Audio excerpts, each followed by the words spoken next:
Sober October, day 13. The opportunity cost of drinking. Opportunity cost is a term that's used when talking about decision making. Opportunity cost, according to the internet, is defined as the potential gain that is lost when one alternative is chosen over another. It is the value of the option that is sacrificed when choosing one course of action over another. So in other words, the opportunity cost is the cost of not being able to do something because you're doing something else. For example, if I go to a movie, I'm going to spend maybe 2 hours of my time at the movie theater and $10 on a ticket and $90 on Sour Patch Kids and a small soda. Now the cost in terms of time is 2 hours, but the opportunity cost is what I sacrificed. It's whatever I could have spent those 2 hours doing.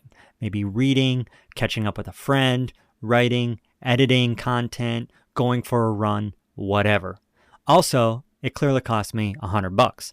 The opportunity cost is whatever I could have spent that money on. So I've given up whatever that $100 could have gotten me, which probably could have been more soda, more candy if I went to a grocery store. Now, every time we make a choice to do something, there's an opportunity cost. We use our time or our energy, our attention, our resources like money to do certain things instead of other things. Whether it's worth it or not, now that's going to be based on your values, your goals, and what matters to you. Now, there is an opportunity cost to drinking. Now, initially, it might not seem like it because sometimes drinking could just be considered an activity, but sometimes it's something you're doing while you're doing something else. Like if I go to a baseball game and I have a beer, I didn't necessarily miss out on the 30 minutes that it took me to drink the beer. I still watched the baseball game. I was still hanging out with my people, right? But in other situations, it makes a lot more sense. For instance, if I decide I'm going out tonight because I want to go hang out with my people, some friends, and they're going to a bar and we're going to stay out late, drinking, socializing, all that stuff, there might be an opportunity cost associated that relates to drinking, but it's probably a small piece. The easiest cost that's associated with drinking is going to be financial, and we've talked about that. But what we also have to think about is how consuming alcohol limits your ability to do other things when you're not drinking. Drinking's effect doesn't just last in the moment. It continues on, and it can affect you much later on. Example, I can remember plenty of times where I stayed up a little too late because I was drinking a little too much wine, and I slept in. Not only did I sleep in, I sort of just felt like crap the whole morning because, well, that's what cheap wine does to you. What's the opportunity cost here? Whatever it cost me to buy the bottle of wine. We already talked about that. But what else? Think about the effects. Maybe my loss in productivity because I don't feel that great. While drinking alcohol, it makes you sleepy. It doesn't actually make you sleep any better. It actually hinders good sleep. We talked about that when we talked about health. Also, the next day, I'm just not going to be that sharp. I avoid doing some work that requires concentration. I put it off to another day.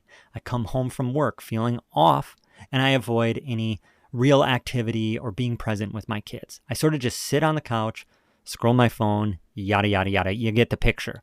The way I like to describe it is the opportunity cost associated with drinking isn't so much what you're giving up in the moment. Rather, the opportunity cost with drinking is what drinking costs you in the long term, what it costs you over weeks, months, and years of your life. The opportunity cost is the life you're maybe giving up because you keep doing what you've always done. And I do think this applies to casual drinking, but it definitely applies to those who might be struggling with consuming a lot of alcohol, drinking, getting drunk a lot, all of that. Drinking is costing you a completely different type of life. Now, think about the life you could live if you didn't drink at all. So when we think about some of these things, the benefits we've discussed over the past week, benefits to our health, financially, emotionally, spiritually, relationally, all these things. If we can get an idea of how not drinking could improve each area of our life, then we can start to see the opportunity costs associated with drinking or not drinking. Like if I'm able to imagine what my life could look like if I was in better financial position, if I was healthier, if I was doing the things that I want to be doing to grow my relationship with God, if I was able to deal better with my emotions, which could help resolve conflict in my marriage Instead of avoiding things, I'm now working through them. I might be getting better at communicating them. That'll lead to a better marriage. It could lead to better relationships with my friends. It could open the door to more relationships with people. If I could work on all these things and achieve some level of improvement in these areas, what would my life look like? This is a great question, especially if we've determined that cutting out alcohol could allow us to chase certain things in life or enable us to grow and improve all these areas of our life. Then we can see the opportunity cost of drinking. If I decide to quit drinking and go alcohol-free, and that'll most likely improve my life, the opportunity cost of continuing to drink is what my life could be like. By continuing as we have been, we're giving up a different life. We're sacrificing a dream of what things could be like for us in the future by remaining on the path that we've always been on. And since I've never met anyone whose life got worse from cutting out alcohol, the odds of things improving for us is really high. One way to think about all these things is by using what's called the 10-10-10 rule. I love this rule.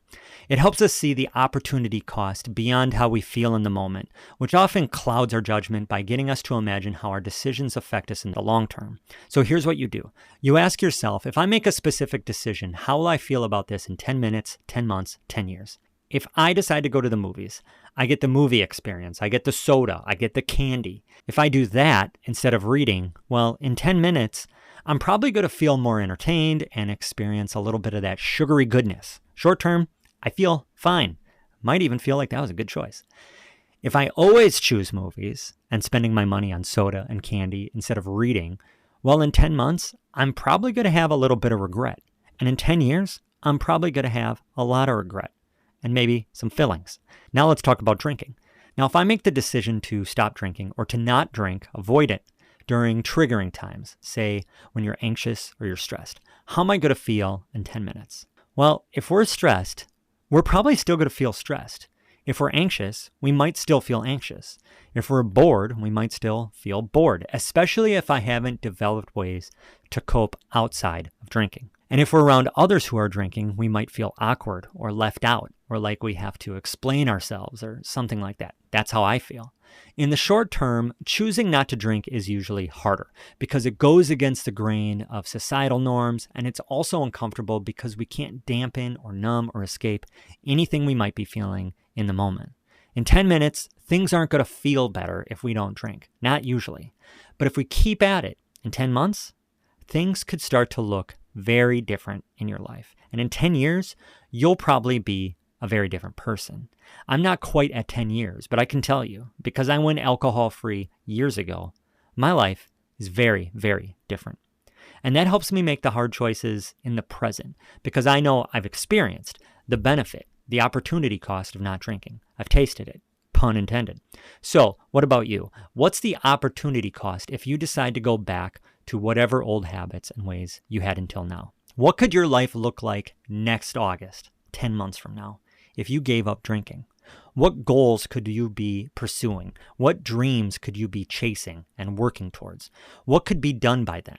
How would your kids see their dad differently or their mom differently? How might your relationships be better? Your health improved? Spend some time today and really think about what you'd be sacrificing if you chose to continue drinking the way you always have been. And ask yourself, is it worth it? Also, what would you have to sacrifice to give up drinking? Can you live without those things? Can you figure out how to live without those things? Most importantly, what could you gain? That's it for today's episode. No matter what your goals are, I think these are important questions to ask because thinking about the future should help us make decisions in the present. As always, thanks for listening. I hope you find this helpful. We'll see you next episode.